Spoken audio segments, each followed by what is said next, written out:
This is so much better, it's not even funny. Hello everybody, I am Jmulls, and we have a new Final Fantasy XIV patch. We get the new location for Cosmic Exploration, Fana, but we also get the new step in the Relic weapon grind. And you may or may not know my thoughts in the first step, I hated it, and they changed up a lot of their philosophy as to what you're going to be doing for the Relic weapon. And like I said, I think it's so much better. Let's get into it. Just a little time.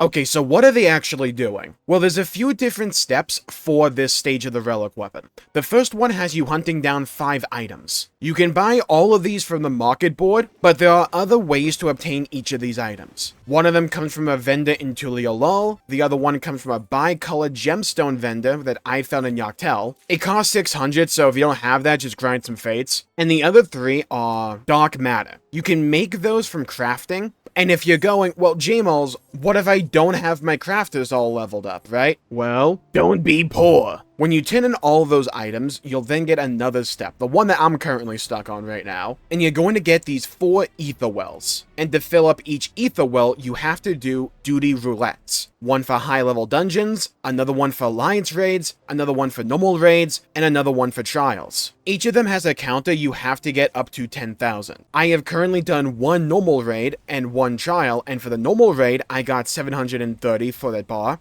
and for the trial, I got 763. I believe they give you a one-time bonus for each day, like a daily bonus essentially, for doing each of these the first time. This is your main time sink. It's basically just banging out a bunch of roulettes, and if you want to spam them, I guess you can, but if you want to just take advantage of the daily bonus, well, just come back each day and do a roulette. I quite like this step for a couple of reasons. One, it's very deterministic, and I don't feel like I'm locked behind RNG, like I was for the first step, which just involved doing a bunch of either the Occult Crescent or Fates. I didn't like that all that much. I thought it was a boring slog. You could argue this is also a boring slog, where it's just like, oh cool, do roulettes. Alright. What I like about this, though, is that you don't have to do it on the job that you want the Relic weapon for. This is the stage before you actually pick. I still have a few jobs that I want to level because there hasn't been much reason I've wanted to actually play alternate jobs in this game, at least in Dawntrail, so I can bang out a bunch of these roulettes on my Red Mage, get levels in XP for my Red Mage, all the while making progress on my Aetherwells to progress my Relic weapon. I quite like that. It gives me extra incentive to do something, where if I wanted to play an all job, I was going to do it anyway, but I get extra rewards for doing so. It's not like a groundbreaking idea or anything like that. It isn't, but I think this is a far better quote-unquote grind than the first step was. Then I believe there's one other step, and yeah, it's Tomestone farming, huzzah! Probably very similar to how it was in the first step, where you have this big grind first, and then afterwards, in order to get all the weapons and the other weapons for other jobs, it's just get some tomestones, little bro. I truly don't understand why they don't just give you the option to do more Aetherwells as well, on top of being able to just turn in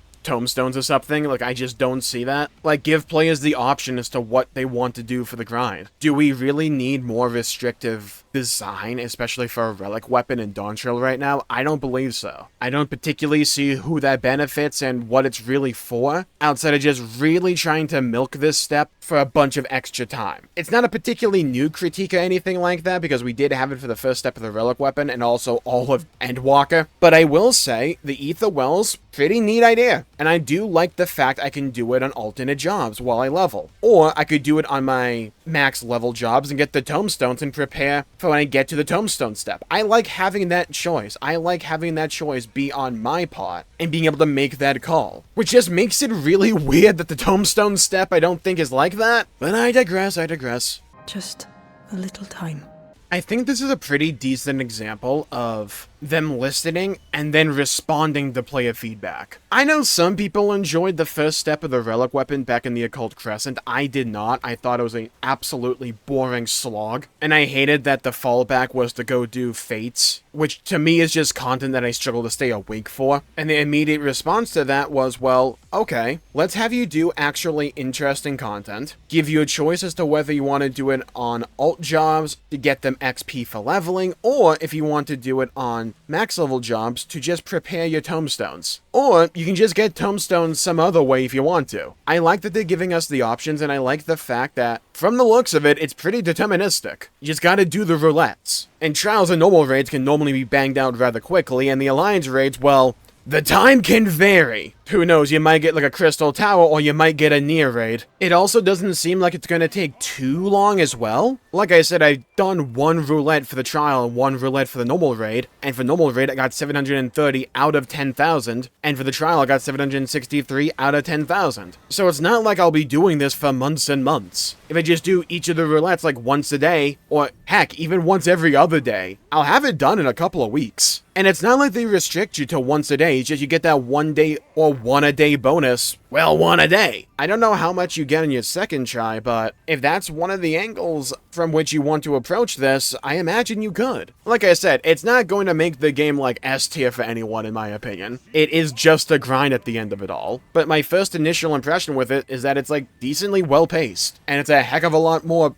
digestible and fun for me at least than the first stage was. I can't really think of something that I would change about this, besides also allowing me to grind Aetherwells for the eventual Tomestone stage we're gonna get to. It's not like this is going to save the game or anything like that for a bunch of people, but if you're already enjoying the game and you don't mind doing roulettes, and maybe there was a job you wanted to level up, I think this is a pretty decent step to fit like that audience. And if you've already got all the jobs you want to play leveled up, well then, by doing these roulettes, you can probably also get the tomestones you're gonna need, or the other tomestones you're gonna want for the week anyway, so it's like a bit of a win-win, all the while giving more incentive to do their actual roulettes. I went into this preparing to roll my eyes at whatever they cooked up for the Relic weapon, and you know what? I'm pleasantly surprised. Just a little time.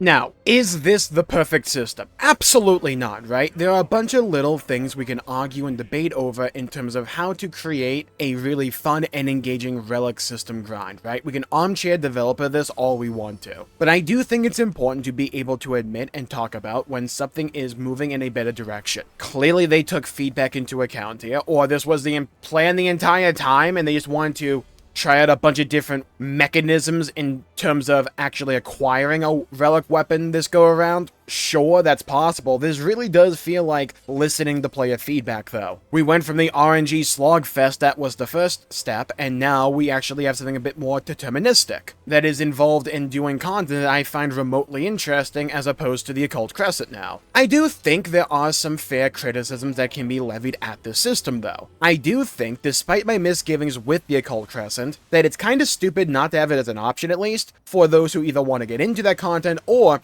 for those that still enjoy that content. It's not like we're in a massive well of burning desire to acquire the new Relic weapons, right? We're largely just getting them for the visuals, so I don't really see a problem with offering an alternative strategy for either the Tomestone stage or the Aetherwell stage that just allows you to go into the Occult Crescent and do some kind of activity in there to accomplish that step, alongside the current mechanisms the game has to acquire the new Relic weapon. I don't see the problem with that, personally. It's like, yeah, you can make the argument that maybe they could get the tuning wrong and one method would be way better than the other, but again, it's not like you're going after the Relic weapon to get your best weapon or anything like that, outside of like maybe some extreme cases.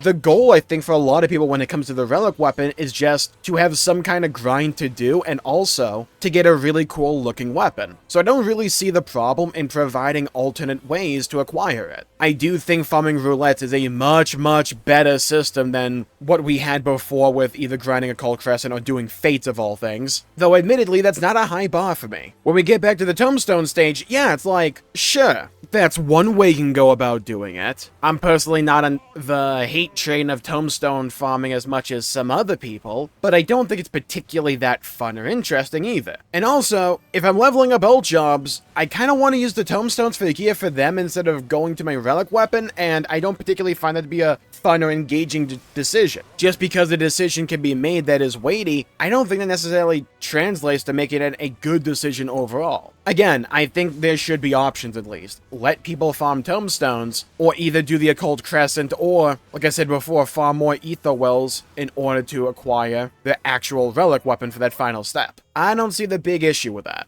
Just a little time.